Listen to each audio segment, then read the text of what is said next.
And greetings, everybody. Keith here. Hoping everybody's having a good day, enjoying life, living life, loving life. I remind everybody, hit that like, share, and subscribe button. There's a PayPal link down there for anybody that wants to share some love. And the StreamYard link is down there for anybody who wants to join the panel. It is an open panel for anybody. And we are going over the accommodation party and that unambiguous signature. So, the premise here, and I just spoke to a friend of mine about the forms and everything that everybody thinks they need to fill out. And just a topical part of it here is that you do not need to fill out any of those forms so long as you provide all the information that they are requesting on a form. You can put it in your own handwriting in your own document with your own expressions otherwise that are not stated on the form in order to clarify things more succinctly. So before we get into the accommodation party and unambiguous signature, we're going to review a quick little video on Facebook from a Joe Lustica. Now, if you're not familiar with Joe, I suggest you follow him. He's on TikTok, Facebook, YouTube, and all that. You can find him by his name. We're going to take a quick look. Let me change my screen here.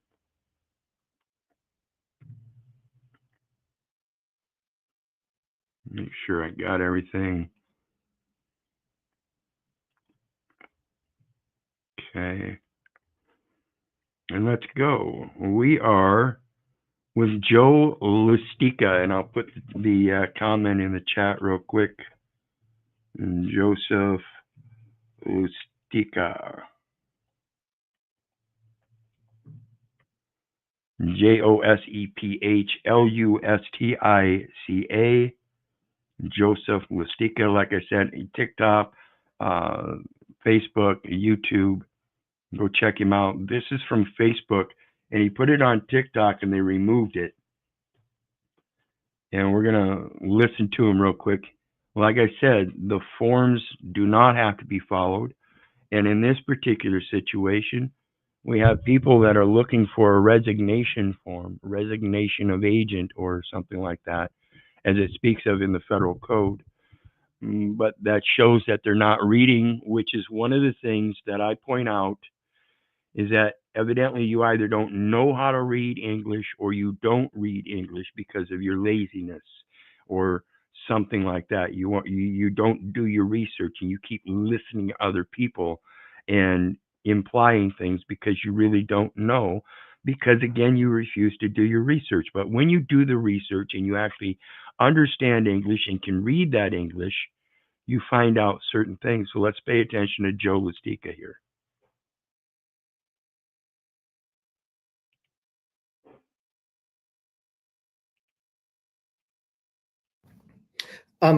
There is no form.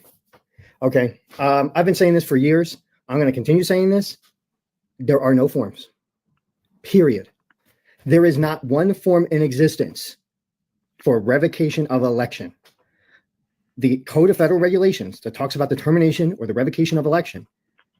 So there's a code in the federal regulations that does speak about the resignation of election. And when you read it, it doesn't tell you to fill out a form. Listen to Joe as he explains it. In plain English, they tell you. Clearly tells you that it is a statement, not a form. A statement, not a form. So when you have people looking for forms, and like I've said for many years, I don't want to fill out their forms. I'd rather make my statement because their forms are limited and very presumptive and certainly provide for deception, known as certain deceptive forms. The Code of Federal Regulations lay out how these agencies perform the tasks. They tell you in there if you use a form and what form to use. Inside the Code of Federal Regulations, in fact, I'm just going to show you guys. Okay, so this is 26 CFR 1.6013-6, election to treat non-resident alien individual as resident of the United States. Okay. Election to treat non-resident alien individual as resident of the United States. The 14th Amendment, where they consider you a resident. As we talked about with the Accommodation Party, it is for the federal travel program, and it is for expense allowances for residents. Okay, and in here it tells you how to do the election. But also in here it tells you how to do the revocation of the election, right? The termination. Here, I passed it. Termination of election, revocation, right? It says right here, revocation of election is made by filing a statement of revocation of the following matter. If the spouse revoking the election is required to file a return. Okay, anyway, but there you go. It tells you it's a statement. Election to file a return. So in here it's talking about the IRS, Internal Revenue Service, the taxation. And like I said, everything that we do in this commercial system is dependent upon two things, first and foremost, before contracts can move forward. And that is the assessment for tax purposes and, of course, an insurance. It is not a form. All right, I want to make this abundantly clear to people. When someone tells you to use a form to do a revocation of election, they are misleading you, or they themselves have been misled and now sharing bad information. I'm not interested in sharing BS, bad information. I'm interested in showing people the truth. That's it. Okay? Show people. That's it. That's it, folks. That's all I'm here for. I'm here to show you the truth and explain it the best I can. But understand, I can explain it to you, but I cannot comprehend it for you. If you think statement means that you have to find a form to fill out so you can make that statement, then you're the one that is not comprehending because it's in plain writing. So, here's a good one. Dean puts down Washington State wanted an application to get a waiver to pay them back. A waiver to pay them back. Why would you need, what is it you got to waive in order to be able to pay them back? And if you don't get that waiver, can they make you pay them back? See how ridiculous this sounds? So greetings, everybody. Oh, waiver to not pay them back. Okay, up here you said a waiver to pay them back and a waiver to not pay them back.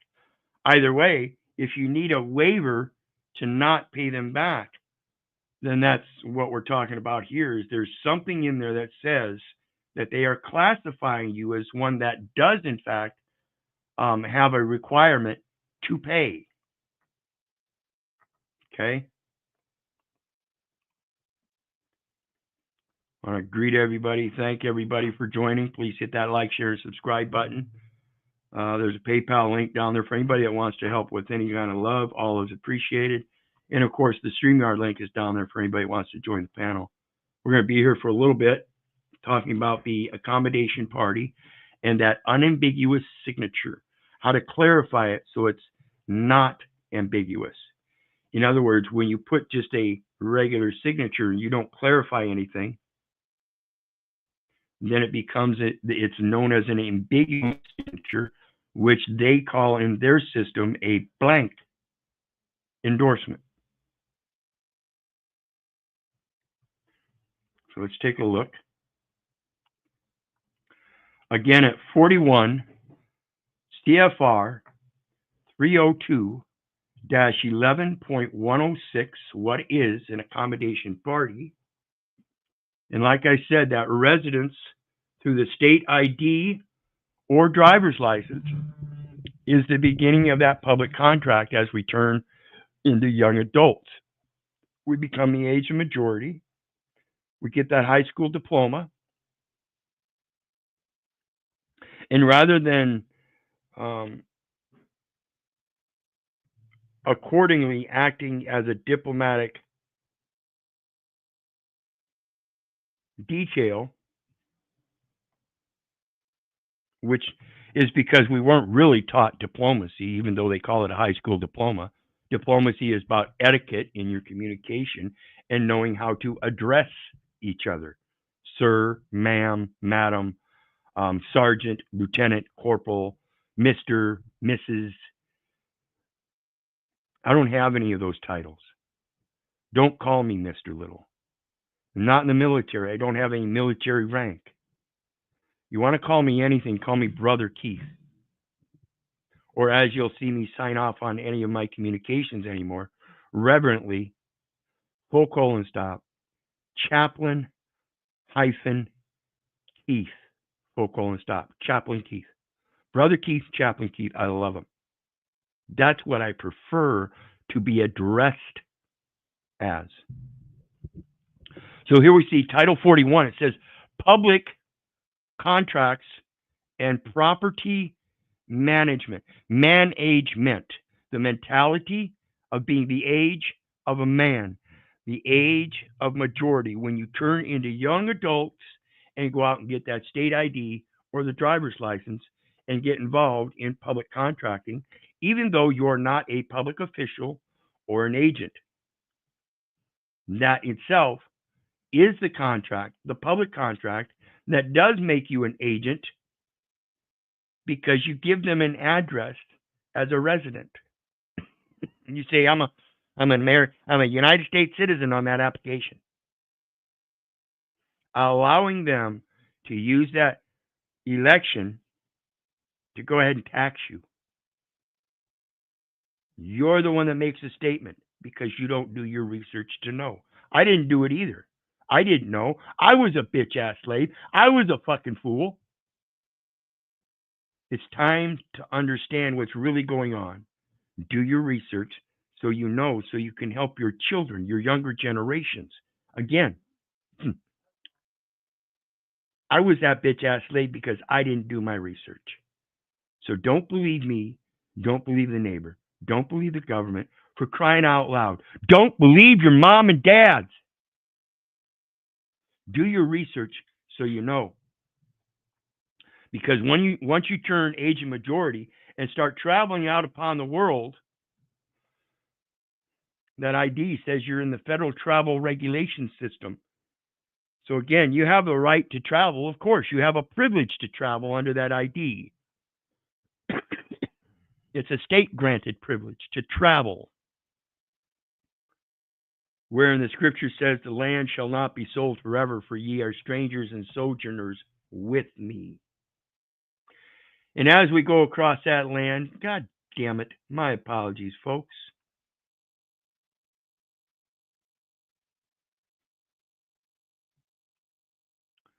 So now you can see,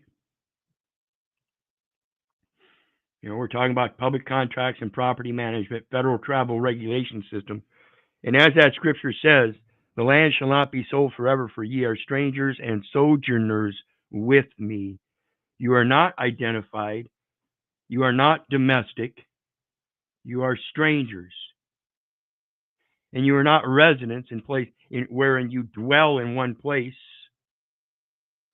You're constantly sojourning out and about in your community or even beyond. The Lord shall preserve my going out and coming in from this time forth and even forevermore. What says that I need a travel document then? Again, relocation allowances. So it's allowances to move. Residence transaction allowances. Allowances for expenses incurred in connection with residence transactions. So we're talking about those commercial transactions that have a legality of them based on residency. What is an accommodation party? And it very simply says, in one sentence, it tells you everything you should need to know as to what that name is. An accommodation party is an individual who signs an employee's financing agreement. Now, I remind you, when you started that public contract as a resident through the state, you become presumptively and on record, as the record will reflect, that presumption that you are in fact a state employee.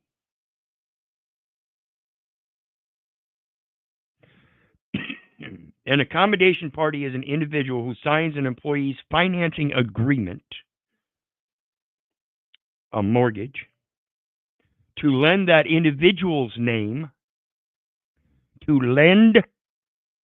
That is the loan, folks. And in that loan, it says, i.e., credit. Credit to the arrangement.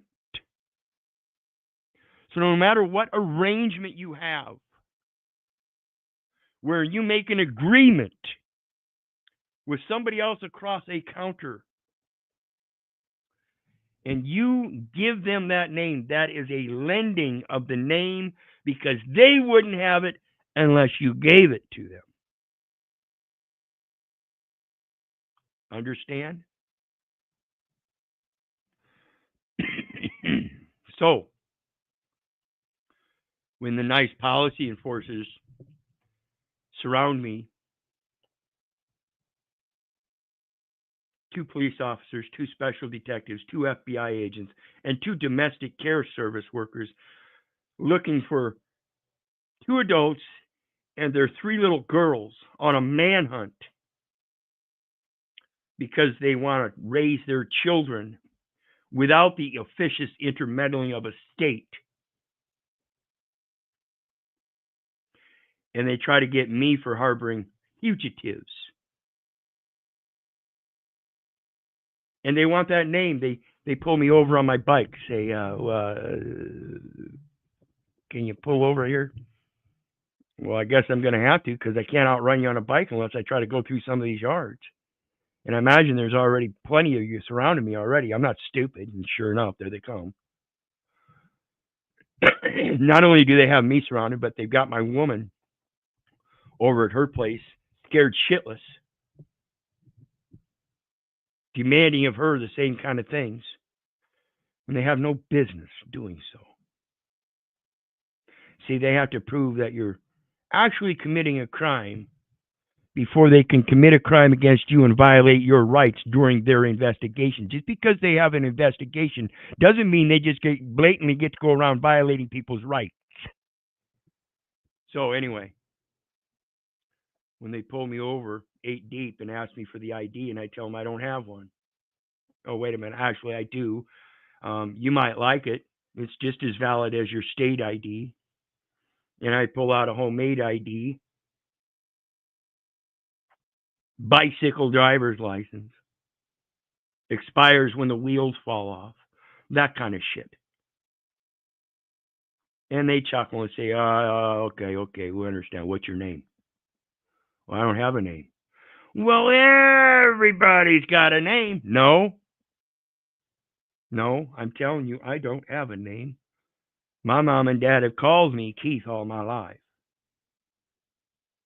Now, if you can find that name on me and prove that I actually own it and possess it, then I would have to admit that I have a name, but I don't. So anyway, mom and dad have been calling me Keith all my life. Now, if they got mad at me, they might call me Keith Orland. And if they got really mad at me, they might call me Keith Orland Little. Because, see, I hail from the family Little. And I hear I was born around August 20th, 1966. And so when they're looking for the name, the first and last name, and the birth date, I didn't give them no such information. I did not give them a first name and last name. I did not give them a birth date. If they write it down as such, that would be their miscomprehension because they obviously don't understand English and can't even hear it right. That's how important the details of information is. So that when you get these forms and they ask you for a first and last name, that's the legal name. They're wanting to get you up involved in legalities for their commercial transactions because you claimed you're a resident. Your fault, in part, not wholly, but still, you are partially at fault, and you have to find out why you're at fault, understand why you're at fault, and be man or woman enough in your adultness to do your research so you can correct it and no longer do that anymore. Repent. Quit sinning. You are lying. You are babbling if you don't know otherwise. So let's get back into it.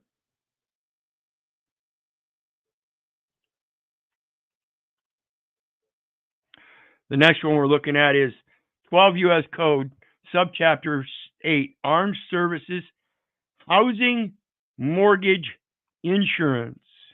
Again, like I said, if you folks don't understand this and don't believe it, that's fine.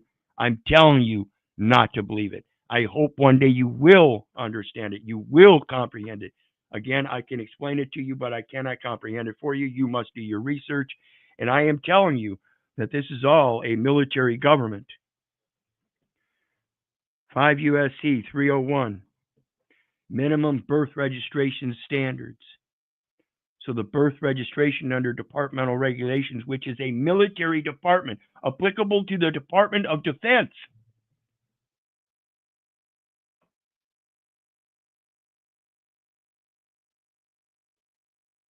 If you don't understand it, you'll have to do your research because that's the best I can explain it. And so when you're filling out these applications as a tenant in lieu of the landlord, that's the lieutenant that you're being errantly addressed as because you're a tenant and don't understand that you're a tenant in lieu of the landlord and that it's all military as a matter of relocation. Why do you think they want to do a credit background check if you move into an apartment or a house? They want to check where you've lived before. They want to make sure that you're relocating from within the domestic zones.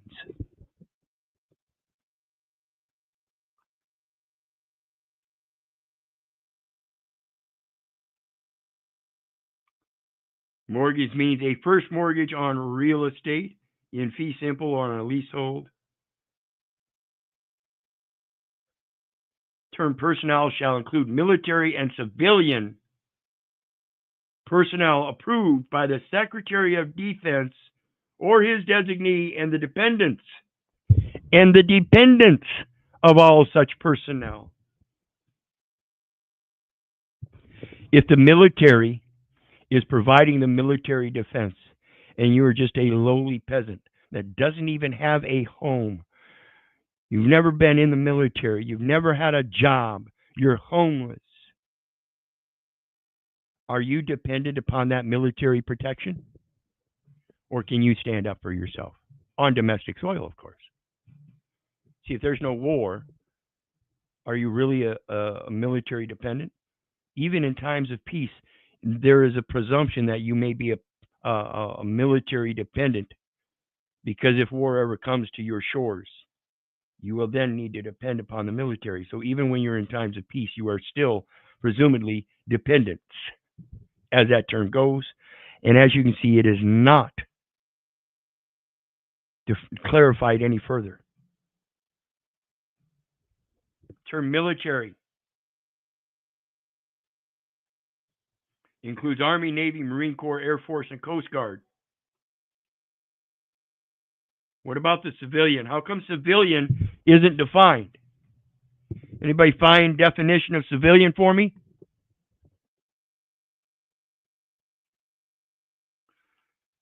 Now the next one is an interesting one that I've spoke about before. And greetings, John. How you doing today, brother? Good, Brother Keith. Yeah, I could get the, let's see, the definition of civilian, if you want it from Blacks. Well, I don't have it up yet, but so go ahead.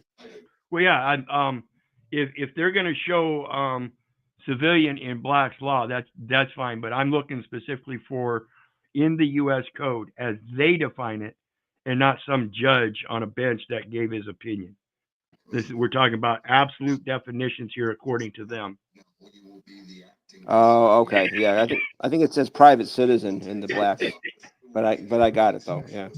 Yeah, and see that's what it is. In fact, if you look it up under like a Webster's dictionary or something, they'll tell you it's a private citizen. But again, what is that citizen if they're saying they're a resident of the state? That private citizen then would be a private citizen of the state. And because he's got an ID in his pocket, he's actually on call 24/7, because if they come knocking at your door at 3 o'clock in the morning with a warrant, you damn well better answer. Otherwise, they're going to break it down and they're still going to just drag you out. Yeah. Plus, we now have a trade war. See, we're always at war, Keith. Absolutely. That's the program of economic warfare that I discussed here a while back in the Cambridge University Press article, The Secret Life of Statutes, a Century of the Trading with the Enemy Act. And it tells us in there that the United States is known, in fact, and considered the New World Order, and that this program of economic warfare is expanded beyond the fields of war and on the domestic soil during times of peace against its own people. That's why you have the identification. They're saying that without that identification, you might possibly be an enemy. So therefore, they have to check your identification to make sure you're not an enemy. Really? Shouldn't you be doing that at the borders and not on my home soil where I was actually born and have never left? Again, stranger and sojourner with him. Go ahead, John. It could be why we're always at war, because it justifies the POWs that are here, which are us, or at least we're attached to one. You know. Yeah, yeah. And a lot of us presume to be those dependents or residents or civilians. Those are military terms for people that are captive, whether they know it or not, and whether they're voluntarily staying behind with their other fellow patriots that are held captives. Read the Lieber Code, and you'll find out what this is all about. Again, I'm telling you, it's military governance. This here says, and this is Foreign Trade and Commerce, 15 U.S. Code, Foreign Trade and Commerce, 1605, determination of finance charge. Remember, it's a war. Da da da da da da. Charge. That's what we're really talking about, folks. Without the military, you would be able to do your hand-to-hand, not combat, but hand-to-hand arbitrations. In other words, I get to agree with my neighbor without some other motherfucker sticking his nose in my business. Finance charge defined, except as otherwise provided in this section. The amount of the finance charge in connection with any consumer credit transaction shall be determined as the sum of all charges. So when you go to the automobile dealership and you see a finance charge of $100, any consumer credit transaction, that shall be determined as the sum of all charges. Yet they have you signing documents and believing that you now have to pay an installment plan. If you already paid the finance charge, which is the sum of all charges, then what are we doing paying monthly bills? And I want everybody to understand, you might not think I don't know what I'm talking about. And I urge you, don't believe me. But I'm going to tell you of a recent success. This last Saturday got news. You know, I run a Saturday morning equity class. Started out with me and two gals that came to me asking me to teach them about equity. We now have 30 people in the class. We meet every Saturday morning. And she came back this last Saturday after an arbitration that took a matter of almost 3 years in regards to the purchase of a car where they stated the finance charge. She paid the finance charge, and as I stated, we went through arbitration for a couple years there, and she won. So she's just waiting for them to deliver the car that she's been telling them they need to deliver for a number of years because she paid the finance charge like it says and is required, and says shall be determined as the sum of all charges. And then it says, this is the important part as it relates to the accommodation party, payable directly or indirectly by the person to whom the credit is extended. So when I give them the name, that's a lending of the name, and I am paying for the person named in the instrument.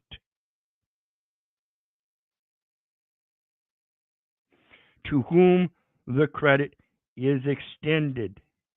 So I'm extending my credit to my person so that he can pay directly or indirectly. And then it says, and imposed directly or indirectly by the creditor as an incident to the extension of credit. So if I don't have to pay, as it says, because it's a finance charge, so I give them the name and my finance charge. So my finance charge is the only thing I pay, $100 generally. Go to a dealership and ask them what their finance charge is. And then as a incident to the extension of credit, I am telling you that the person to whom the credit is extended is the liable party, and he's named in the instrument. Wherefore I signed on the instrument And this is where the unambiguous part comes in, where you have to learn to stop paying or signing in blank. How many times have you signed in blank, John? Many. And why did you do so? Didn't know any better. Absolutely. Why? Because nobody in school taught us that there should be something else going with our signature. That if we don't put something else with our signature, it is considered a blank endorsement and somebody else can use it to their benefit and our detriment. Now,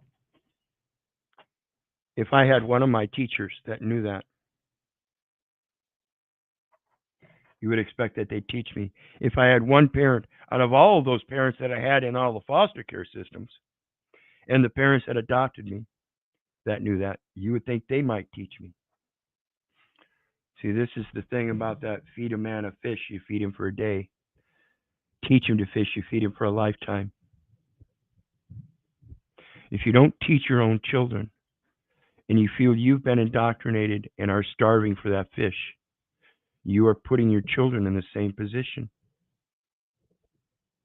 That's part of the problem is my people are destroyed for lack of knowledge because nobody's really educating others on the necessities.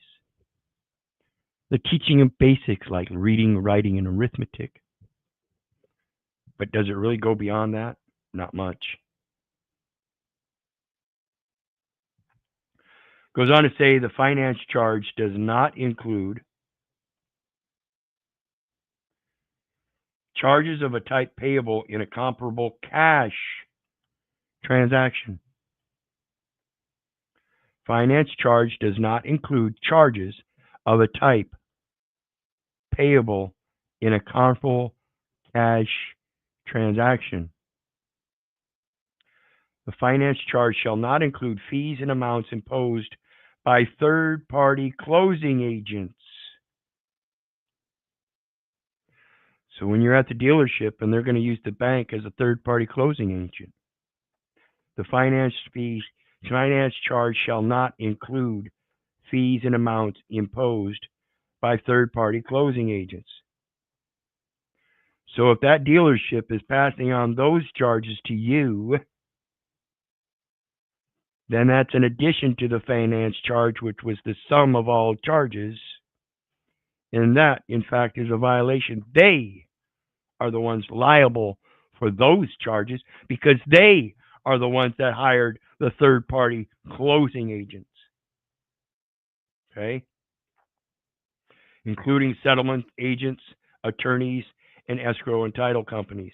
See, if you're making a private purchase, that title should go to you. And you should be using a third-party financing agent, closing agent. You know, like a Fidelity account or Chase Morgan account. You know, those bond investors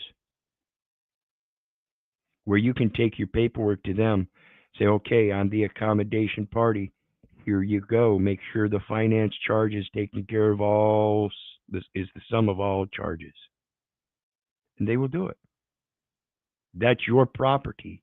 And you can place that on deposit with the right person where the correct double entry ledgering will be done. If the creditor does not require the imposition of the charges or the services provided and does not retain the charges. How do you retain the charges? By making sure that you require the imposition of the charges. The finance charge shall not include fees and amounts imposed by third-party closing agents if the creditor does not require the imposition of the charges or the services provided and does not retain the charges. So simply letting them know that you're the accommodation party by making it unambiguous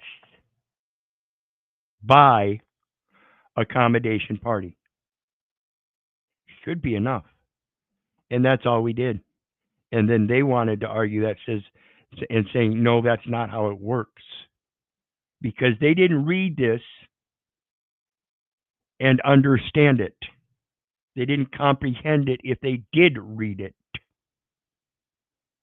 Because this is very succinct. It's telling you, you are the one that puts the imposition and imposed directly or indirectly by the creditor. If you're the one lending the name, then you are the one that is called the creditor, because the name is in fact the credit. The name is in fact the credit. Everybody wants to know where the credit comes from. It's coming from the name. Okay? So let's take a look at this. This is just a regular chat GPT, and I put in what is an accommodation party according to U.S. law. And it says an accommodation party in U.S. law refers to a person who signs a negotiable instrument, like a promissory note or a check or a purchase order, as a guarantor or surety for another party's debt. Okay? For another party's debt. So you impose the extension of credit to the person, your person, extending the credit to it, because it's the record. And you're going to allow the record to make the payment now, because you paid the finance charge. $100, whatever that finance charge is, it is the sum of all charges. And you have to stick to your guns on it, because these people will tell you, well, that's just not the way it works. We ain't never done it that way. Oh, imagine that. You've never done it that way, so you've never followed the law. Your ledgering is not done according to the general accepted accounting principles. Is that what you're telling me? That double entry ledgering is not complete? Is that what you're telling me? You're telling me you're not completing the double entry ledgering? That's because nobody's signing in the proper capacity. And so when somebody does and makes it unambiguous, they still sit there and say, that doesn't matter. That's not the way it works. It is the way it works. I guarantee. Without receiving any direct benefit from the transaction. Well, that means you're not the beneficiary. No, I'm not the beneficiary. The person is the beneficiary. The person is the beneficiary as a debtor who allows me to impose the credit to him so it can be paid, and that's its benefit. Okay? But as the benefactor, the one that gives to the beneficiary, I have the right and interest in the transaction of the the enjoyment of the possession and use of a thing for my benefit.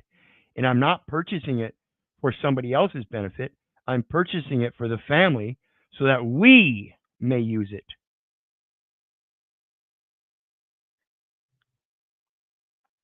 The accommodation party essentially helps another person, the accommodated party, by guaranteeing the payment of a debt.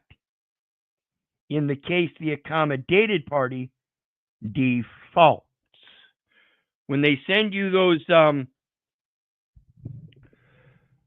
third-party debt collections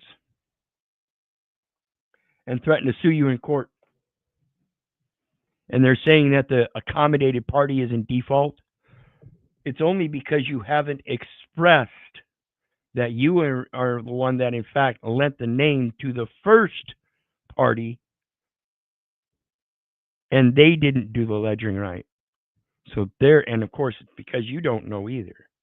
So when you do know it, you can correct all those third-party debt collectors and keep them from coming in and taking all the money out of your account, because there was a finance charge and you did lend them the name according to the law, because without you giving them the name, none of the paperwork in that particular series of transactions would be valid because it don't start without a name.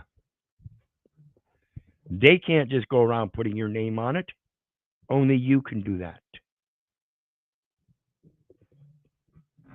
But the accommodation party does not stand to gain financially from the arrangement. Why? Because all I'm doing is extending credit. All glory goes to him. That's where I get my credence. And a man is bound by his words. Key points about an accommodation party, and stop me anytime you feel it. And I want to take a minute to thank everybody and remind everybody hit that like, share, and subscribe button. There's a PayPal link down there for anybody who wants to share any love. Every little bit is appreciated. And of course, the StreamYard link is down there for anybody that wants to join the panel. Go ahead, brother. So, are we like a release agent, or are we just signing unconditional promises? Depends, again, who you're dealing with and how they're treating it on the other side of the counter. In effect, any kind of blank endorsement in any kind of transaction is just like a blank endorsement on a check. What you're doing is you're handing it over to somebody else to allow them to secure it. Okay. And when they secure it, they're going to secure it in their name. We got Bear Jew, Dean Phillips, Barbara, let's see, Captain Action, Dr. D-Head, The Tribe, Facts in the Industry. Welcome, everybody. Yes, every word counts. That is what is accountable. Tori. Is Tori still around? El Perro. Tori, yes, from Facebook. She's around, but I think she's gone a little bit more private. Still around. You can get a hold of her. I will look it up. Get a hold of me on Facebook. So let's get back to it. Key points about accommodation party. As somebody else mentioned, guarantor or surety. Yes. The accommodation party is acting as a guarantor, promising to pay the debt if the accommodated party cannot.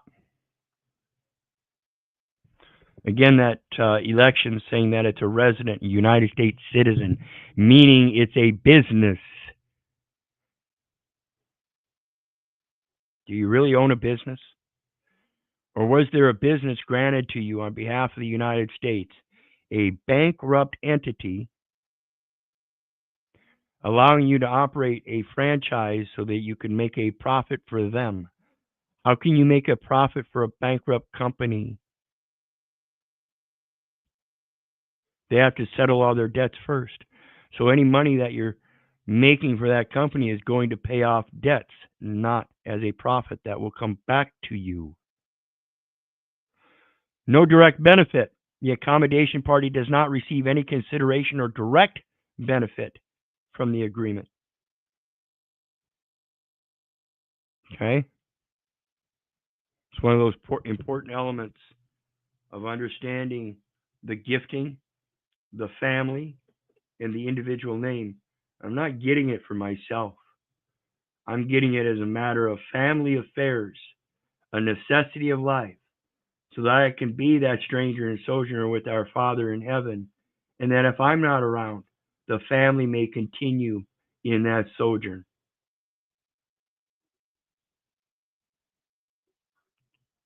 It's not directly for my benefit. It is, in fact, for the benefit of my wife and children. So indirectly, I may benefit, but it is not a direct benefit. So I don't go buy a car for myself. I go buy a car for my companion. So I put her name in there. Now, the gal that I'm talking about, she didn't put anybody else's name in there. I'll have to get the full detail. I think she put a trust name in there. her name, estate trust. That's the name of another person. That person didn't have any financial records at the time. It couldn't pay a debt. It wasn't qualified. So she extended credit to it. And again, if you understand the language and you can deal with it, you will go through the arbitration. $78,000 vehicle for $100. The finance fee, and then two plus years of arbitration. Liability. This is where the unambiguous part comes about. And we'll be talking about that next as it relates to the signature. Liability. The accommodation party is liable for the debt in the same way as the primary party, the accommodated party, but typically only if the primary party defaults. So if the primary party is a fictional person, it is already automatically in default. It cannot pay anything. It is the person named in the instrument. It cannot travel outside of the instrument. It cannot actually do anything. It is a fiction. So you must do for them or for it. Then it goes on to talk about common and negotiable instruments. Accommodation parties are often involved in negotiable instruments such as promissory notes or checks, where the signature supports the creditworthiness of the primary party. In short, an accommodation party is someone who lends their credit to assist another party without personally benefiting from the transaction.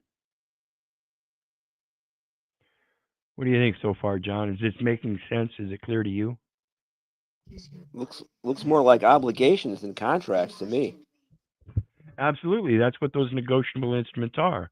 And if you know your place in it, goodness gracious, if there's a third party involved in a contract with me and another man, and we both pay a finance charge, then we're both clear. We're both showing that we are extending credit to the persons named in the instrument. That's the imposition. We are no longer in the position of debtor because we have imposed the debt onto the person in the instrument because we extended credit to them because we know they can't pay. Does that not make them the debtor? It would. Like I've said many times, in all transactions, you have two creditors and two debtors at minimum.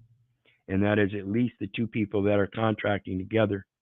Whether there's a third party intermeddler or intervener or whatever you want to call them. Because while you're extending credit, you are indebted to them because they are extending their credit and therefore they are indebted to you. This is the thing about recognizing the credit, understanding how these contracts work. Say, okay, well, as long as I make it to my neighbor's house with this dozen eggs as I promised him and don't break any, I'm going to fulfill that contract and I'll pick up that loaf of bread in exchange. Guess what? The contract doesn't even need to be written down, but a man is bound by his word. So if he's traveling over to his neighbor's and he's got that baker's dozen eggs like he promised, there's 13, and he drops when he breaks 5 of them, does he go on and give him the other 8 and say, there you go? No, he's still got at least retrieve the other 4 to make it the actual dozen, or the 13 if he promised the baker's dozen. So he could go over and then negotiate with his neighbors. Hey, man, I just walked a mile over here and I accidentally dropped the eggs and I broke 5 of them. Now, when I come back over tomorrow, I'll bring the other 5 eggs if I can have that loaf of bread today because we don't have anything in the cupboard. See, the neighbor's probably going to work it out, you know. even though the contract is still in play and there's still some kind of debt in there. It doesn't necessarily need to be written down, but that's the way this system poses it, that you must write it down so that they can keep track of the debts to make sure that you are dealing with your neighbor fairly. None of your business. I can handle it myself. Okay? So let's take a look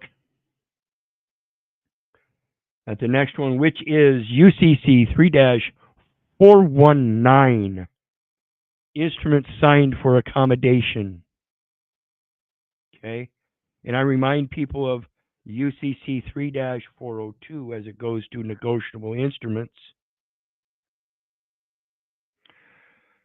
The authorized representative giving an unambiguous signature on the instrument is therefore not liable for the person named in the instrument. And so when you sign blank, you're giving it an ambiguity. You're not signing as an unambiguous signature, but you're giving an ambiguous signature where they don't know what you mean. They don't know whether you're a state actor or if you're the accommodation party extending credit or this or that. So there remains a liability. And so when they have a question, say, well, that's not how it works, they're going to go to you because you're the one that signed the document. This is where your liability lies, folks, is the information, the knowledge. So that you can tell them, oh, I'm sorry, my mistake. I forgot to put down by accommodation party. Let's rework this contract because that was not my intent. That was an accident that placed a liability on the public record where it shouldn't be. Because the proper signature with the proper finance charge in the proper contract is a release of liabilities where that follows the indemnification clause that should be in that contract. So let's read it. If an instrument is issued for value given for the benefit of a party to the instrument, and it says here accommodated party. So if the value is given, the credit is given to the person named in the instrument, the accommodated party, and another party to the instrument, the accommodation party, signs the instrument for the purpose of incurring liability on the instrument without being a direct beneficiary of the value given for the instrument is signed by the accommodation party for accommodation. Simple. Tells you right there in quotes. And just like we started this stream out, that federal code for resignation of election doesn't tell you that there's a form to fill out. It tells you to make a statement. So when 3-402 tells you that there's no liability if you sign on the instrument, there's no liability for you. It's because you have to give an unambiguous signature. The unambiguous is making sure that it's plain and clear for accommodation. For accommodation by authorized representative for accommodation. An accommodation party may sign the instrument as maker, drawer, acceptor, or endorser, and, subject to subsection D, is obliged to pay the instrument in capacity in which the accommodation party signs.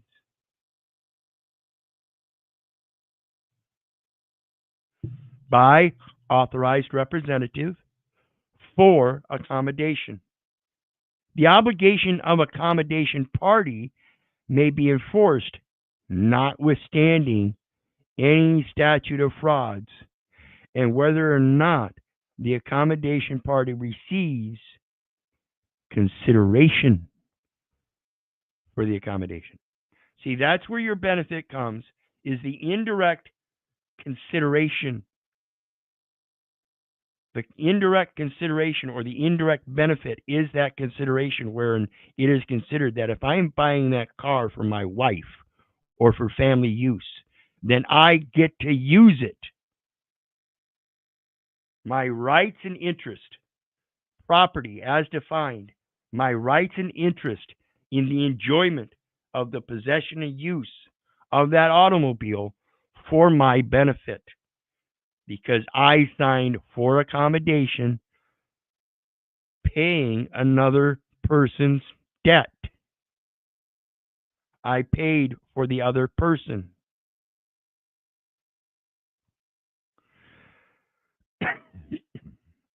A person signing an instrument is presumed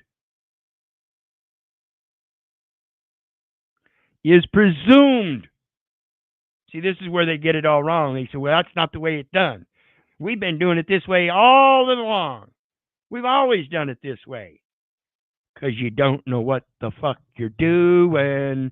Because, again, right here, a person signing an instrument is presumed to be an accommodation party. And there is no notice that the instrument is signed for accommodation if the signature is an anomalous endorsement or is accompanied by words indicating that the signer is acting as surety or guarantor with respect to the obligation of another party to the instrument.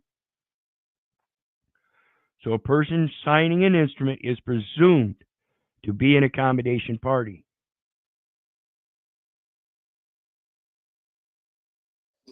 Well, it's a train wreck, Keith, because shouldn't contracts include arbitration and indemnification clauses? Those are the two basic elements of contracts that are implied. They're implied. Oh, okay. Right. Just like this here, it's implied. That's the presumption. It's an implication. It's implied. Okay?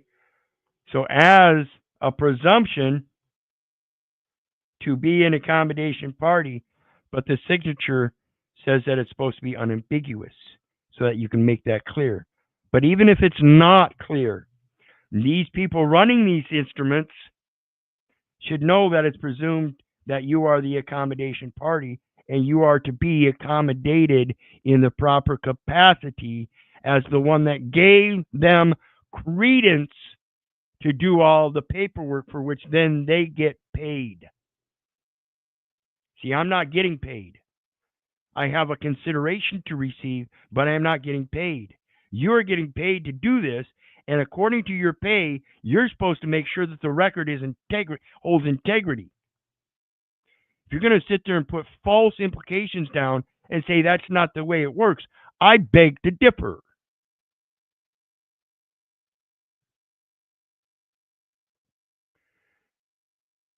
Indicating that the signer is acting as a surety or guarantor. Yes, I'm acting as the surety or guarantor. I guarantee you you're wrong.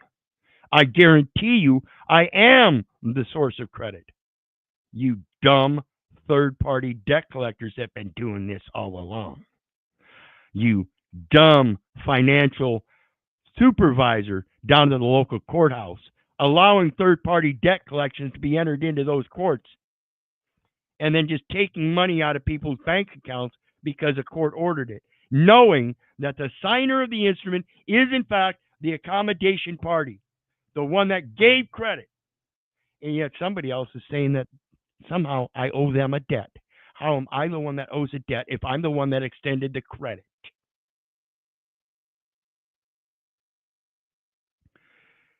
There's an exception. Except as provided in Section 3-605, the obligation of accommodation party to pay the instrument is not affected by the fact that the person enforcing the obligation had notice when the instrument was taken by that person that the accommodation party signed the instrument for accommodation.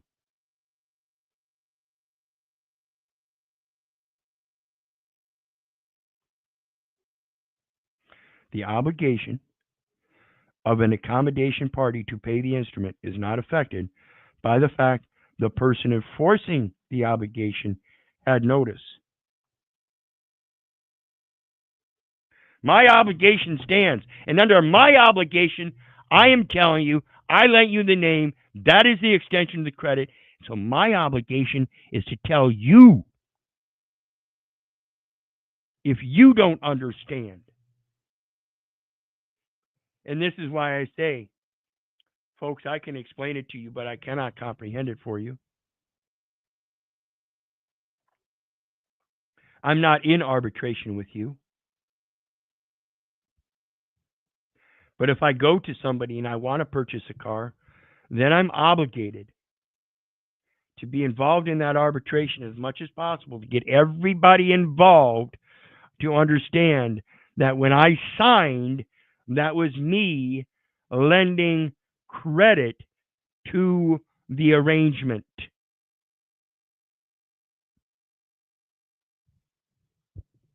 I lent my credit. I'm telling you, folks, when you understand it, when you comprehend it properly, it is prepaid. It's already known. So let's look at the next one. If the signature of a party to an instrument is accompanied by words indicating unambiguously that the party is guaranteeing collection rather than payment. What's the difference? That the party is guaranteeing collection rather than payment of the obligation of another party to the instrument. The signer is obliged to pay the amount due on the instrument to the person entitled to enforce the instrument only if one, execution of judgment against the other party has been returned unsatisfied. So the third party debt collector has no enforcement. It has not been returned unsatisfied. It was satisfied when the first creditor charged it off with the Internal Revenue Service.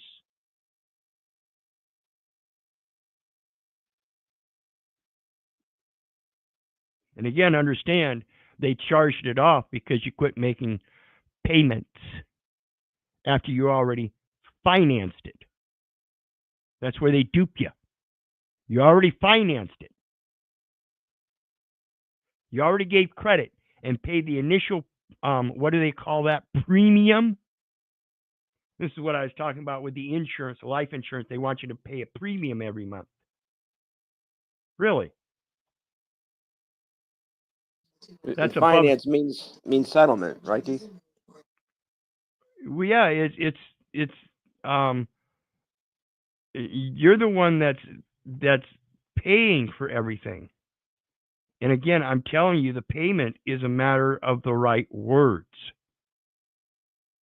It's not a matter of the fiat currency. It's not a matter of the form you fill out.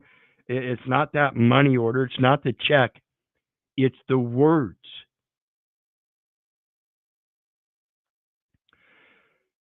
Two, the other party is insolvent or in an insolvency proceeding. Is that a United States business involved in insolvency? I mean, it is insolvent, correct? I mean, they actually have no real property that they can claim as theirs, except through a private contract with somebody else who then takes on that liability of debt. 3, the other party cannot be served with process. See, that's that address. That's that residence. See, that's that diplomatic channel of notice. I was talking the other day on a friend's panel. When you get that person, that birth certificate, again, this is according to my research, my opinion is that we're supposed to hand that off to the United States for full reconciliation of all financial records so that all parties may be made whole and no person shall be held liable in any court. And that's where you file the personal jurisdiction into the United States courts so that they have personal jurisdiction. Now, when the state claims that they want to file a complaint on you, they have to use the diplomatic channels of notice and go through the United States because they're the ones that have the person, not you. nor the state. So if the state comes out and says, well, we're going to charge you, I'm sorry, but you failed due process. You failed to notice the United States as to a foreign relation and charging a foreigner in one of their courts. You're still deeming me as a resident, and you still sit there and say, well, you are, because you don't comprehend the term and how it's used. Just because I was born here doesn't mean I'm a resident of the state. Just because I was born here doesn't mean I'm a United States citizen. You do not birth, or a corporation is not born. It is created. You cannot be born in the United States. The United States is a corporation. It is a creation of fiction known as documentation. And you cannot be born in the United States. No way in hell. Ask any English major how that works. 4. It is otherwise apparent that payment cannot be obtained from the other party. So once you extend credit to the person named in the instrument and it becomes clear that they cannot collect payment, they cannot obtain payment from that person because it's a mere record. The individual's name and number identify the record. The individual's name and social security number identify the social security record. Individual's name and birth date identify the birth record. Individual's name and address identifies the residential record. If there is no residential record, it is otherwise apparent that payment cannot be obtained from the other party because you can't find him, except in the documentation provided by the accommodation party.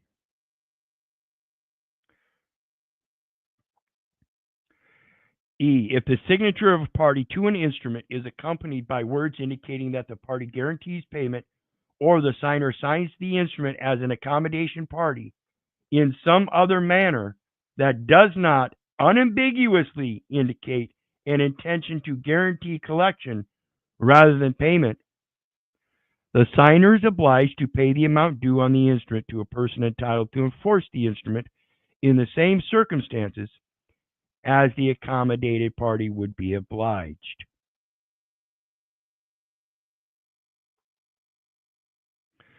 So if I extend credit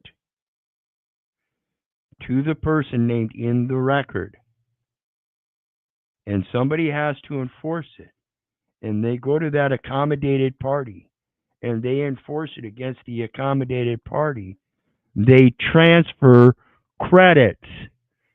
Therefore, payment and collection is made.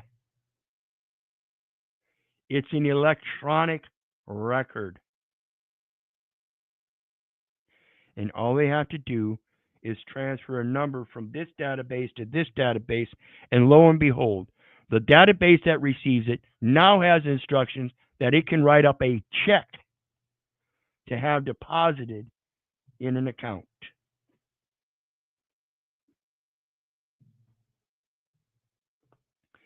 Interesting how it works, folks.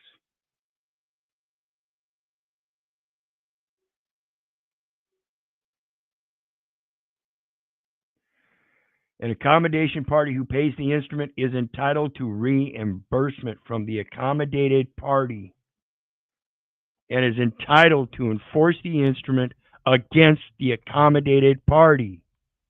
Again, if the accommodated party is the person named in the instrument and you are giving an unambiguous signature as the authorized representative on the instrument, you therefore are not liable for the person named in the instrument, should tell you that the person named in the instrument is the liable party.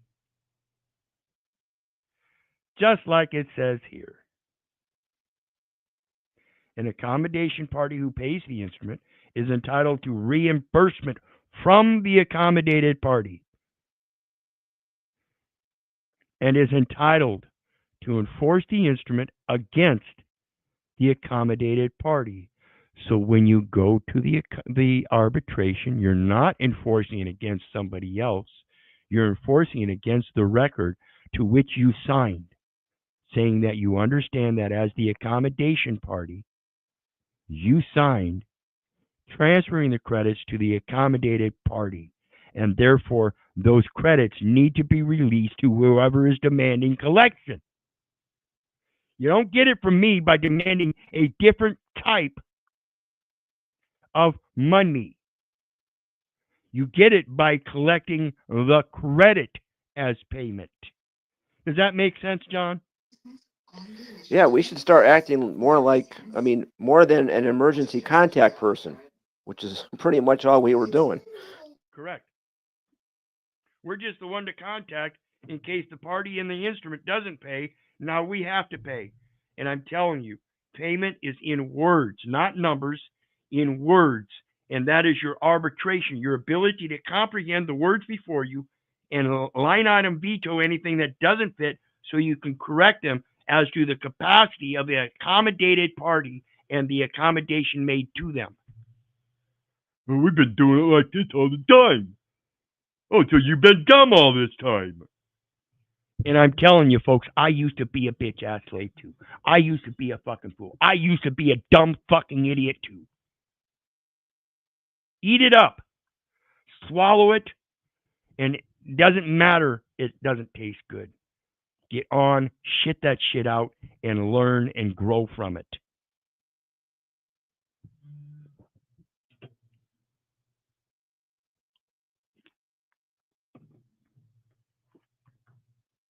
I want to take a minute to remind everybody, please hit that like, share, and subscribe button. There's a PayPal link down there for anybody who wants to share some love if you find any kind of value in this. Every little bit helps. Every little bit is appreciated. But again, the more you learn this stuff, the more you'll be able to affect your own finances and understand how things are prepaid. And again, you'll have to deal with arbitration. That means you have to learn how to communicate with others. And the payment is done in the words. You have to understand the words. You have to learn how to comprehend them. I'm urging everybody, unlearn the things you've learned and relearn concise English. Start all over and go back to the beginning. Do some etymology. Understand what these words started out as in the origin and how they've transformed over their uses in different cultures and languages.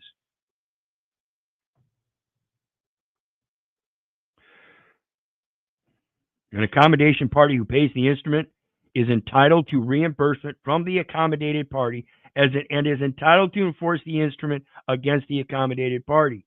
So all of these years, all of those documents that you signed your name on, and all of the charges that have gone through that system, you're the one that gave them. And those credits still sit in the system. If you've been paying those bills with cash and checks and stuff, the credits still sit there on the other side of the ledger and is entitled to enforce the instrument against the accommodation party and is entitled to reimbursement from the accommodated party. What he puts out is to be returned. If you, in fact, were held to a debt, wherein that scripture says, "Owe no man anything but to love one another, for to love one another is to fulfill the law." And if you love somebody enough that you want to teach them how to fish so that their life isn't destroyed. In proper circumstances, an accommodation party may obtain relief that requires the accommodated party to perform its obligation on the instrument, the double entry ledgering. The accommodated party is the one that holds that ledger, and they must do the ledgering correctly. They must do the double entry and correct the credit side, and that is a reimbursement, a reparations, as you might call. All those taxes you paid in, despite the fact that you were the one that gave credit to that person, and then they started charging that person and then said, you owe it, and you paid in the wrong way. Now you can be reimbursed. Again, don't believe me. Don't believe the neighbor. Don't believe the government. For crying out loud, don't believe your mom and dad, especially if they're still fucking paying taxes. Do your research so you know.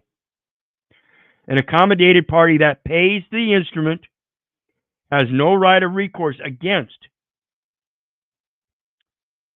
An accommodated party that pays the instrument has no right of recourse against and is not entitled to contribution from an accommodated party.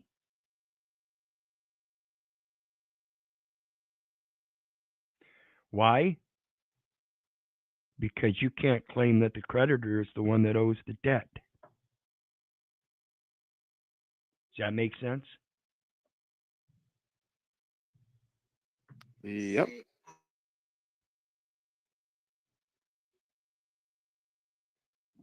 Makes sense to me. I mean, it's plain writing. And again, I urge you people, unlearn and relearn the concise English you should have learned so that you can start reading this stuff and comprehend it yourself. I can explain it to you, but I cannot comprehend it for you.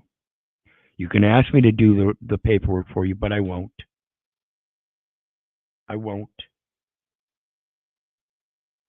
That's a death trap for you and a jail sentence for me. It's dangerous.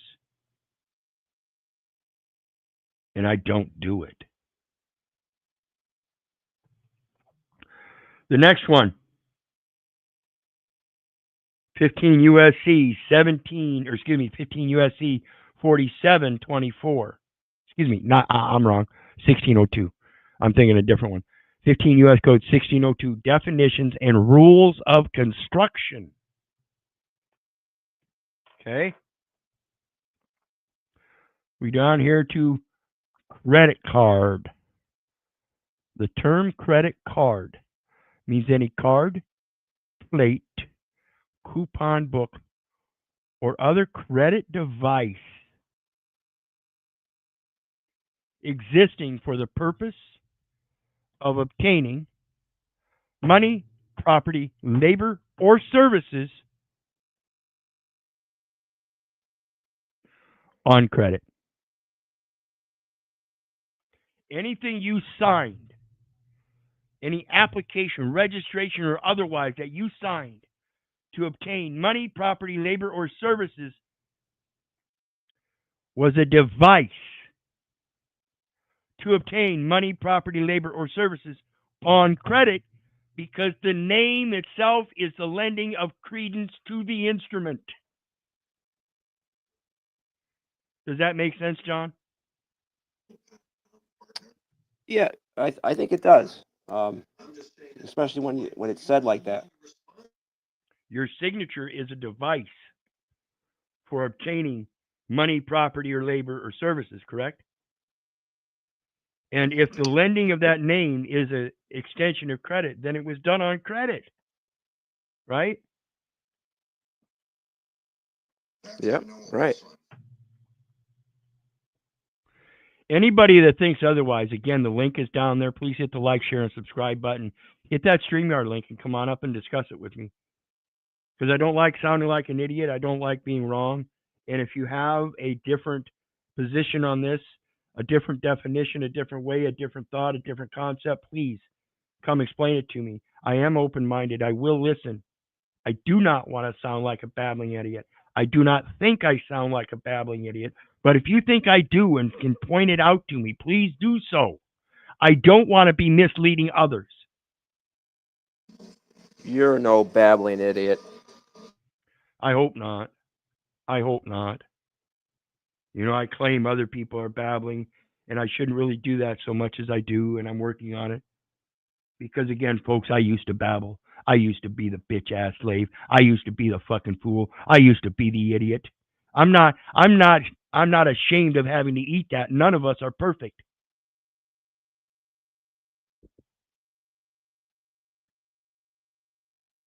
Josh Junio coming up with a clip. Clip this shit as I read it, folks, because this is a great statement. Love you, brother Josh Junio. I believe the signature is the intellectual property that needs to be given to the fund. And that's to fund or animate their corporation.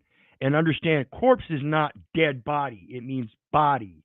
So when we think about corporation, it's the body oration. It's how your body speaks. This is your actions speak louder than words. Are they verbal? Are they oral? Are they literal?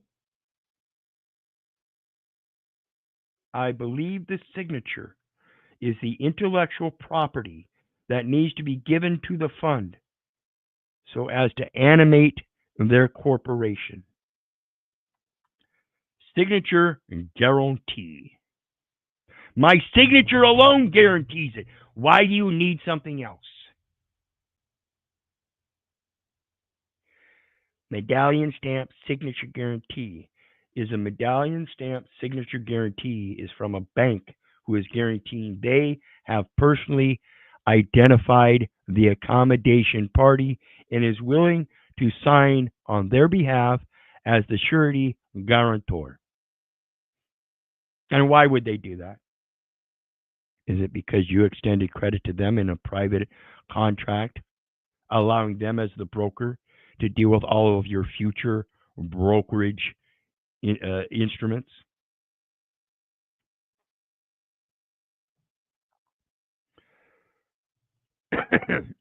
The next one.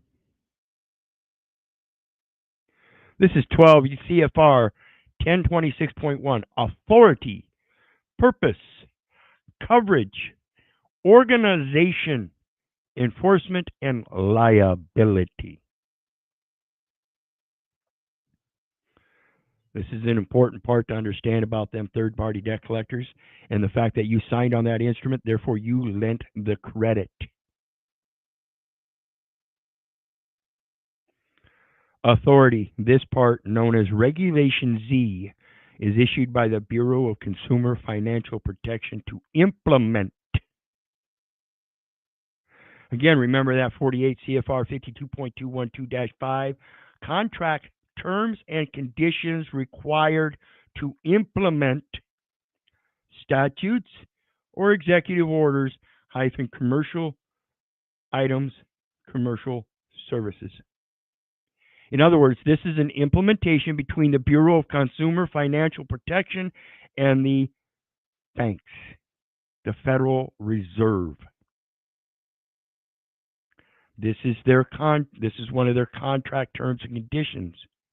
This part, known as Regulation Z, is issued by the Bureau of Consumer Financial Protection to implement. That means it's a contract term or condition. The Federal Truth in Lending Act, which is contained in Title I of the Consumer Credit Protection Act, as amended 15 U.S.C. 1601.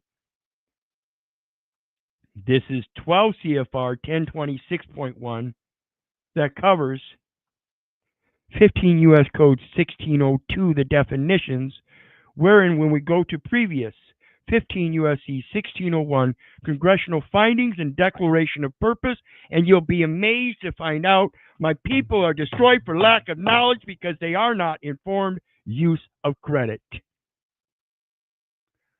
Congress finds that economic stabilization would be enhanced and the competing among the various financial institutions and other firms.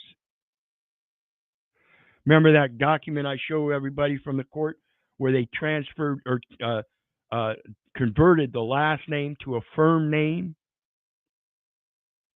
With the obligor numbers. Yeah. Firms engaged in the extension of consumer credit. So they took my name as an extension of consumer credit for their court registry investment system and invested it in their name by pooling my firm name along with all the other people that were victims in that court that day. They're using your credit. Engaged in the extension of consumer credit would be strengthened by the informed use of credit. Folks, I am doing my best to inform you of your use of credit now. But again, like I said, don't believe me. Don't believe the neighbor. Don't believe these government fucks. Don't believe mom and dad. They're probably idiots. And I'm not talking about yours. I am specifically talking about mine. And I have no problem calling them idiots because they're the ones that stood there and told me, Keith, the police are your authority. And when I had aught with that, my dad looked at me and said, fuck you. So I urged him to come walking back out the door after he turned around and ran his ass inside. 6'4", 300 pounds. Bring it. You think the police are my authority after you raised me up to believe in this Holy Spirit? Sounds like you're the one indoctrinated and needs a little better training, but I can't do anything about it. You're set in your ways, you old fucker. And excuse me if it seems like I hate them. I don't. I hate the things they say and do, but I love them deeply in my heart.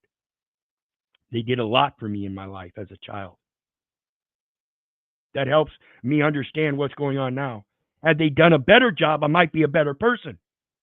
Had any one of those parents in my life done what they needed to do to teach me instead of sending me off to somebody else believing they were going to teach me when they weren't taught themselves in that same system. Getting ridiculous, folks. We as a class of people, a society as a whole, en masse, are becoming dumber and dumber. Dumberer and dumberer. I'm just doing my job. I'm tired of listening to it. It's sickening. It is so redundant. I'm just doing my job.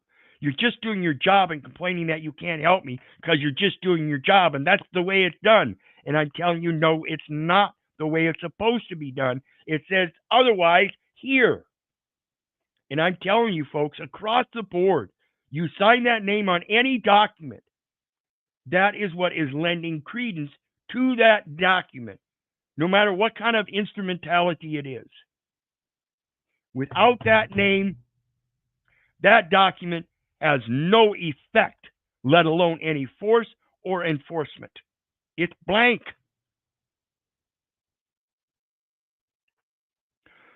So let's get back to it. We should ask our parents how it was done in the 1700s or the 1800s. Yeah. Well, and see, there's a lot of stuff we can't have access to anymore, but I urge people to go back through the old newspapers. Look back through the old newspapers and look at the language that they use and see how it's changed. And you will find out in those changes, it has become more and more ambiguous. They keep adding more and new terms. More and more of them. Where if you learn how to go back to the simplicities and stick with the norm, you're going to find yourself a lot better. Contract is, in fact, a contest. So I contest the record. I contest the record as this man portrays that I owe the debt, when in fact it's the accommodated party that owes the payment, and I extended credit so he could make that payment. Why haven't you done your job and done the ledgering according to? Oh no, just do my job. No, your job is to do the double entry ledgering. And just because you haven't done it that way doesn't mean that's not the way it's supposed to be done.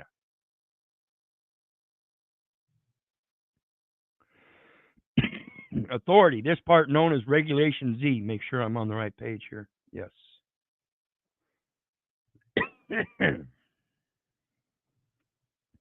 Is issued by the Bureau of Consumer Financial Protection to implement the Federal Truth in Lending Act, which is contained in Title I of the Consumer Credit Protection Act as amended 15 U.S.C. 1601. This part also implements Title VII, Section 1204 of the Competitive Equality Banking Act of 1987. Furthermore, this part implements certain provisions of the Real Estate Settlement Procedures Act, as amended 12 U.S.C. 2601. In addition, this part implements certain provisions of Financial Institutions, Reform, Recovery, and Enforcement Act, as amended 12 U.S.C. 3331, as sequential. The Bureau's information collection requirements contained in this part have been approved by the Office of Management and Budget under the provisions of 44 U.S.C. 3501 and have been assigned to O.M.B. number 3170-0015, Truth in Lending. Purpose. So twice now we have the purpose as the informed use of credit. Why are we not being informed? You would think that if it's a purpose to inform the people of their use of credit, that they would do so. What do you think, John? Sorry about the ears there. No, it's just a crying shame that not only do we not know about our credit, they're using it against us. Absolutely. To your detriment. I have a hard time explaining this stuff to my companion. And she used to be a special education teacher. I thought she had an intellect. But again, I'm telling you, I'm a pretty intelligent guy myself. I like to think so. And I'm not trying to make my head big or anything. But I'll be damned if I'm not still kicking my motherfucking ass. So again, I used to be that bitch-ass slave. I used to be that idiot. I used to be that fucking fool. I'm urging you. Again, don't believe me, but at least listen to me so you can contemplate the ideas I'm putting forth and then do your research. Don't believe me. Don't believe the neighbor. Don't believe the government, for crying out loud. Do not believe your mom or dad. Do your research so you know.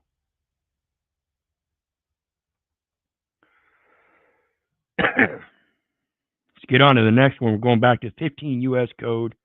Oh, we already did that one. Let's go to that 44 U.S. Code that they just mentioned. 3501.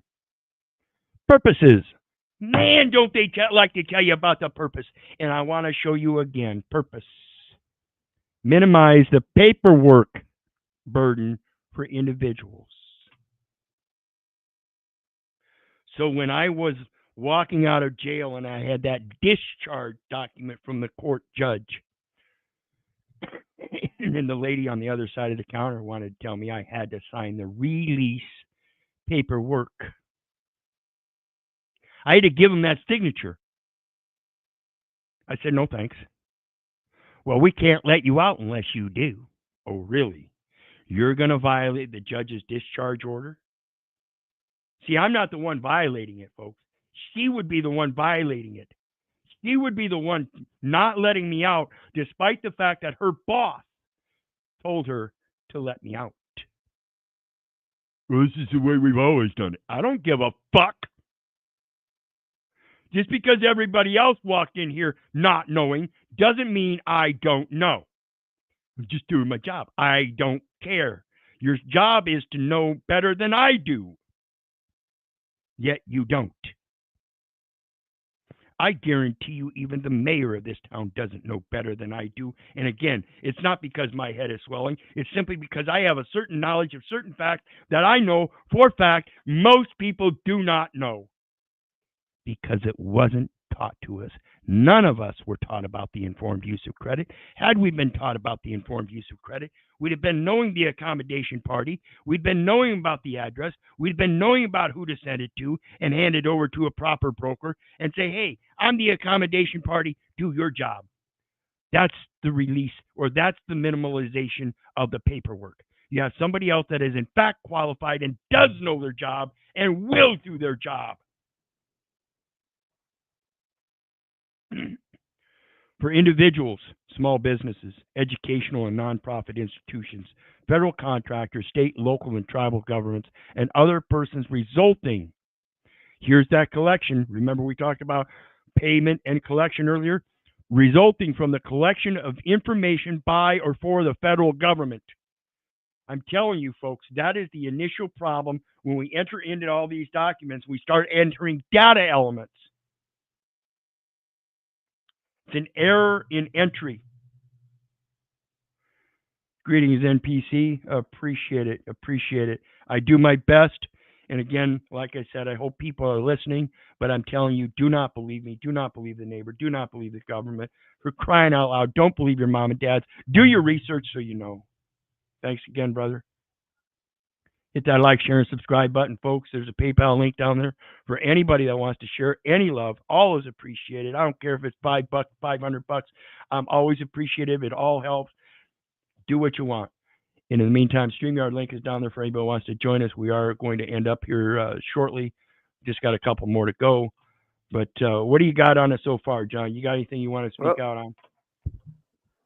Well, I mean, so much for the Paperwork Reduction Act.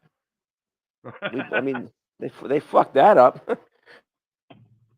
You know, that's one of the things I was thinking about too, because again, when you look at these terms and conditions as a matter of implementing these statutes and executive orders as contracts, as public contracts, you get to see that. When you start comprehending it, you get to see that it is in fact what they're doing is they're passing their job onto you because they don't know their job, even though they confess or profess that they are just doing their job. In fact, all they're doing is collecting a paycheck to take home and provide for their family, and they don't give a fuck about nothing else. Hitler's willing executioners.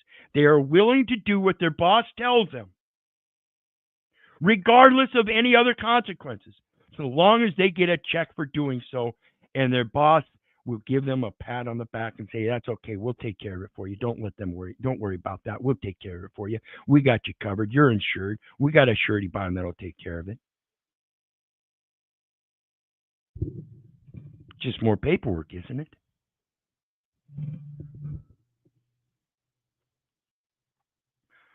So let's take a look at the next one as we're talking about those public contracts. A contract is an agreement between parties creating mutual obligations that are enforceable by law. So don't sit there and tell me I'm obligated without accepting your own obligation. The basic elements required for the agreement to be legally enforceable contract are mutual assent. 1. Expressed by a valid offer and acceptance. 2. Adequate consideration, not benefit, consideration. 3. Capacity of the authorized representative giving an unambiguous signature by authorized representative. 4. Accommodation. And legality, the points that are required. So you have 4 points that are required, and of those 4 points, the legality is the totality of those other 4 points. In some states, elements of consideration can be satisfied by a valid substitute. So the equal consideration in the purchase of an automobile is the valid substitution of the automobile itself for your own use. Not as a remedy, not as a benefit, but as a valid substitution for the consideration that you can't get back. Possible remedies for breach of contract include general damages, consequential damages, reliance damages, and specific performance. They should all include specific performance as a matter of correcting the records to its integrity. The record must reflect accurately, and so far the double entry ledgering hasn't been done accurately, and as a matter of specific performance, I require the records to be corrected. If in the record it shows that there were damages of any sort, consequential, reliance, or general, those too must be taken care of. Outside of that, as this is only possible remedies, there is actually harm and injury to myself, I would require full compensation for those as well. That is the reimbursement of the credits that were not accepted and instead demanded from my own wallet. What do you think, John? Does that seem a reasonable remedy to be reimbursed as the law says? Sounds a lot more reasonable to me.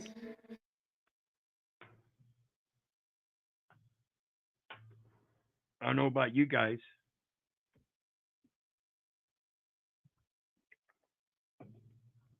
But I firmly believe that those credits are still sitting there, and all I got to do is make the valid claim. That's what I'm working on. Holding everybody else up to their obligation of specific performance. That's it.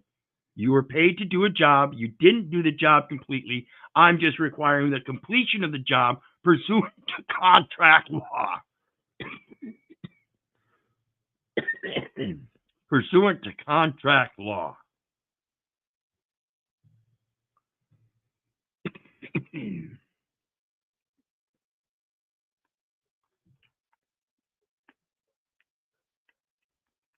Recognize that one, John?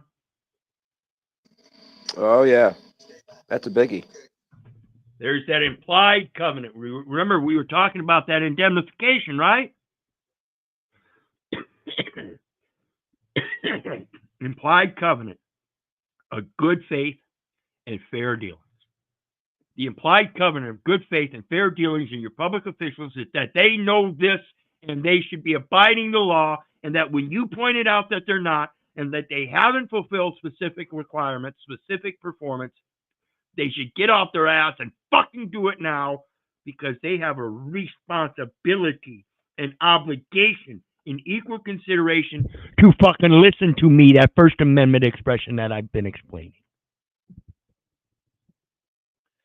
See, my people are destroyed for lack of knowledge. So if I have knowledge I need to express, I singularly have a right to express that exponentially. If I can get 10 people to sit down and listen to me while I teach them how to fish, I didn't just teach 10 people how to fish. I taught 10 people how to fish that will then carry on that teaching to others exponentially. In that freedom of speech, that expression, and other people's right to know. When I express an error to one of the public officials that has a specific performance, they're not to say, well, I'm just doing my job. They're supposed to fucking listen. Otherwise, they break the implied covenant of good faith and fair dealings. And like I said, the cocksucker that's going to sit there and say, I'm just doing my job, he's taking a paycheck home because he's got a family to take care of, and he don't give a shit about nothing else, let alone the implied covenant of good faith and fair dealings. He doesn't give one fuck about you. That's what needs to change. Tired. I am so tired of Hitler's willing executioners. That's why I wear this. It's a constant reminder. Let me pull it up. Let me pull me up. Excuse me here, John. That's why I wear this. It's a constant reminder to you, the public officials, and most certainly myself. I don't want to be a Hitler. I don't want to be a Hitler's willing executioners. And if you don't like the concept of Hitler and the Nazis and all the atrocities that are going on, and you think this is my reminder to you, damn well it is.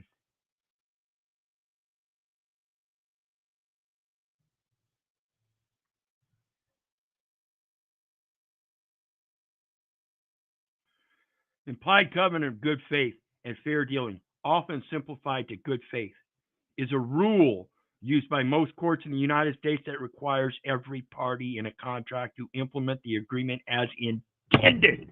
As intended. It is intended that when somebody gives a signature, it is a lending of the credit. not using means to undercut the purpose of the transaction. The rule applies in the performance of a contract, not to the negotiation of the contract, and the rule applies to generally any contract automatically without being stated in the agreement.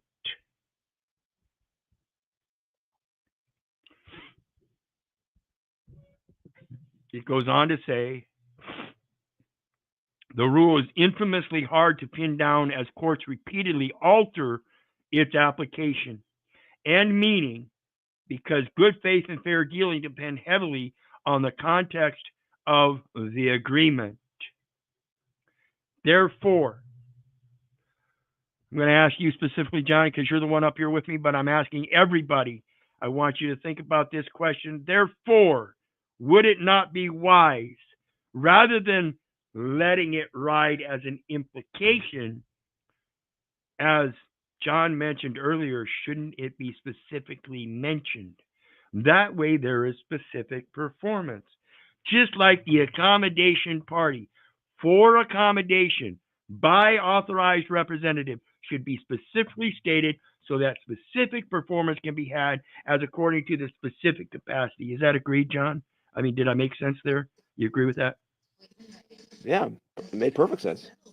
Hallelujah, praise God. Everything I do, every breath of life I take is an act of God. So every pen stroke I make through that breath is in fact an act of God. Good faith and fair dealing should go in there, and I should make that known first. That way the presumption that I'm acting in person is not taken as a presumption, and therefore they would know that I am the living soul signing and handing over credit to the person. I hope everybody understood that. And if you don't, just rewind and re-listen. Go back and unlearn what you've learned and relearn concise English, and you might comprehend it someday. Again, I can explain it to you, but I cannot comprehend it for you. I am not the person. Neither are you. You are not the resident, nor the United States citizen. Neither are you. Those are all impossibilities. You cannot be two things, just like you cannot serve two masters. You cannot serve the Father in heaven and the false patriarch.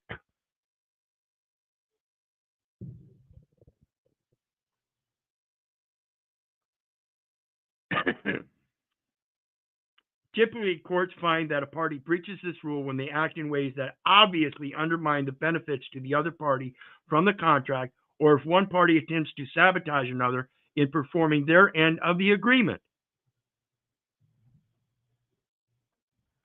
Listen, I have an obligation to my signature.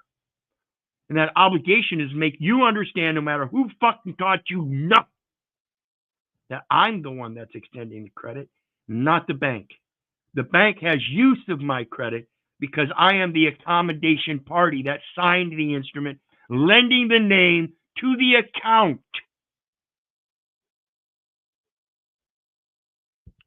For example, if a famous athlete signs an agreement only allowing one company to use their image on products in exchange for a part of the profits, a court would likely find that the company must attempt to make and sell those products, even if the contract did not explicitly say as much. This is because the athlete only makes profit if products are sold, which naturally implies the company makes and sells them.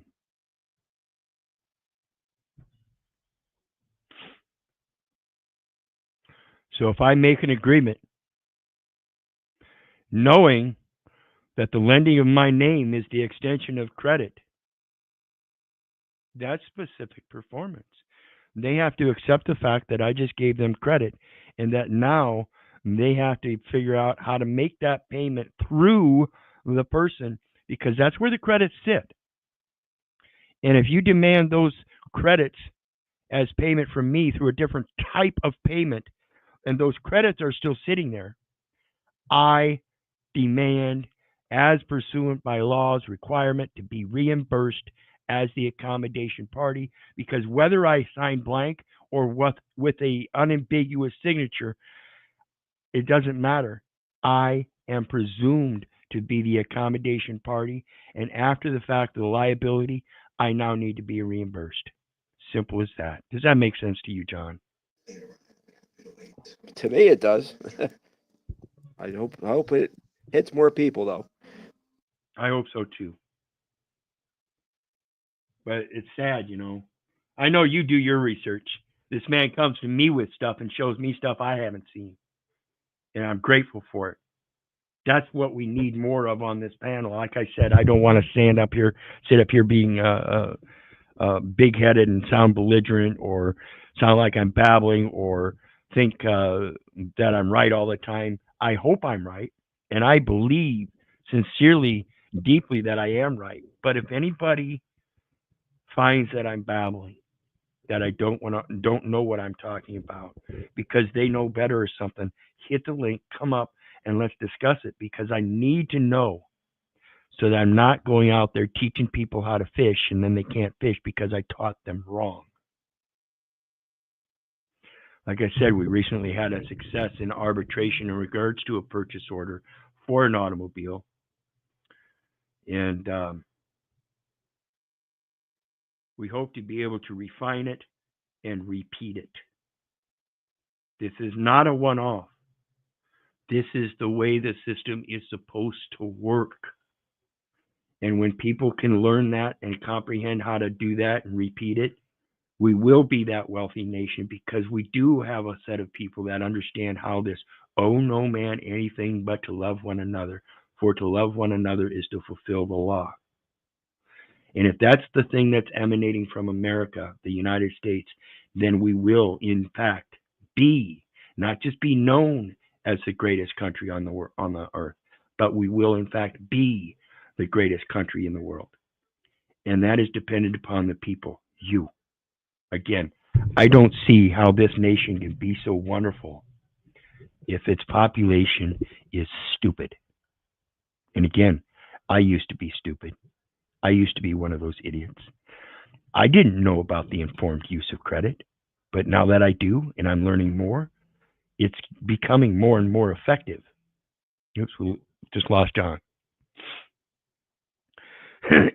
And like I said, I hope to be able to show step by step one day, and hopefully it'll be soon. Like I said, these are classes that I do every Saturday morning, and it is slowly built, and we don't allow too many people into it because it does take a certain level of discernment, comprehension, and diligence, and we don't let people just come in and take notes. You have to be involved. You have to do your research. It doesn't mean just sitting there taking notes and hoping something will work for you someday. You have to be involved. So again, it's been going on for almost 4 years, and there's still only 30 people in it. Started out with just 3 of us. But through this group of people, hopefully I'll now be able to bring forward step-by-step details that we, again, as a group can put out and start showing people and educating people how it works. But again, you can't just sit back. You have to be involved. You have to be able to know how to use the words in arbitration. So think about this stuff, folks. I want to thank everybody. Joseph Ra, Dr. D. Head, Joshua Jonio, the Tribe, of course, Bear Jew, NPC the Game. Go check out NPC the Game. Great channel over there. Go check out the Tribe. He does a lot of stuff on jurisprudence and how the law works in these courts and everything. Go check him out. Got Bear Jew, and Fuzzy75 says car number plates. Here in Australia, they run that credit card every time they scan that number plate through the system. Yes, a credit card is any card, plate, coupon, or credit device used to obtain money, property, labor, or services on credit. So that license plate on the back of the car that says you're a resident under a public contract to drive for the state, the governor, at the pleasure of the governor, doing state business. They have to have access to the credit side. You don't know that because you were never informed of the use. And of course, What do we have highlighted down here?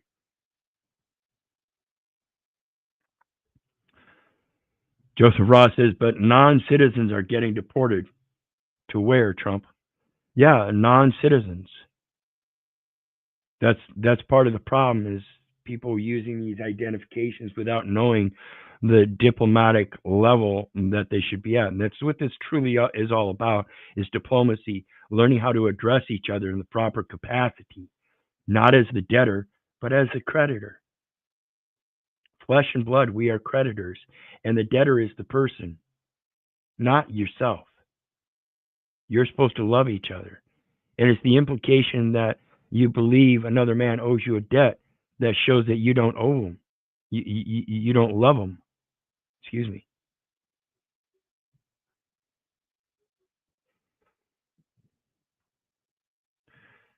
Yes. So I do need to start with a grammar class. Sounds about right. Yes. You've been duped into believing that this English language is so perfect for you, yet they use a different grammar style in all the different jurisdictions. Like I said, they keep making it more and more ambiguous by coming up with more and more new terms to use. So we have to understand that grammar is the indoctrination. You have to learn it and understand what they're using. And this is Isaiah 54:17.